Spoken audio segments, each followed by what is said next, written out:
the interesting thing is that Peter didn't know that his poem actually kind of fell into a literary tradition. I mean, he just wrote his poem, which is what great poets do. You know, great poets write from the heart, they write from their experience, and it's real. And, you know, Peter's poem is real. It's from his heart, it's from his experience. No one can read that poem without being deeply moved by it. He didn't say to himself, as sometimes kids in school have to do when they get assignments to write poetry, I have to write a sonnet, you know, or I have to.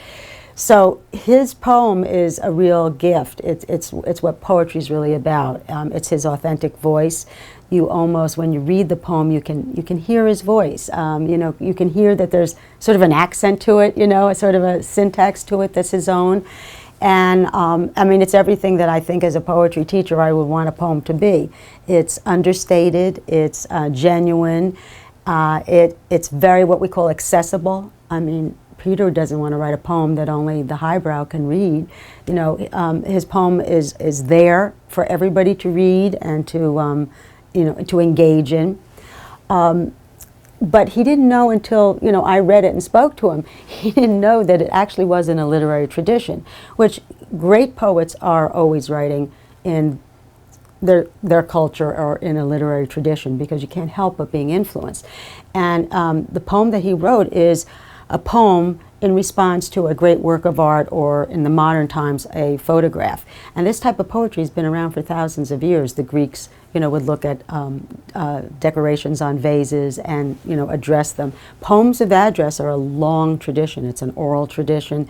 And great poets do write this type of poetry. So I think it kind of pleased Peter to know that the poem itself is in a literary tradition and is very teachable because of that. I mean, when I first read it, I went crazy because I went, oh my goodness, this is an ekphrastic poem on top of everything else. It's a Holocaust poem, but it's also an ekphrastic poem, you know.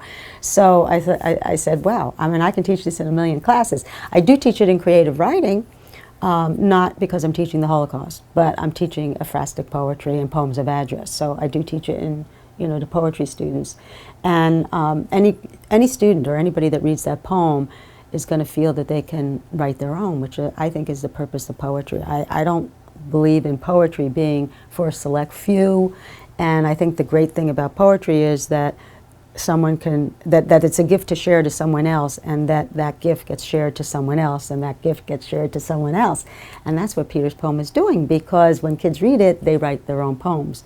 And that's what I think most poets would really love to know. They would like to know that someone reads their poem and is inspired to write their own poem. So I think Peter's poem is a great poem.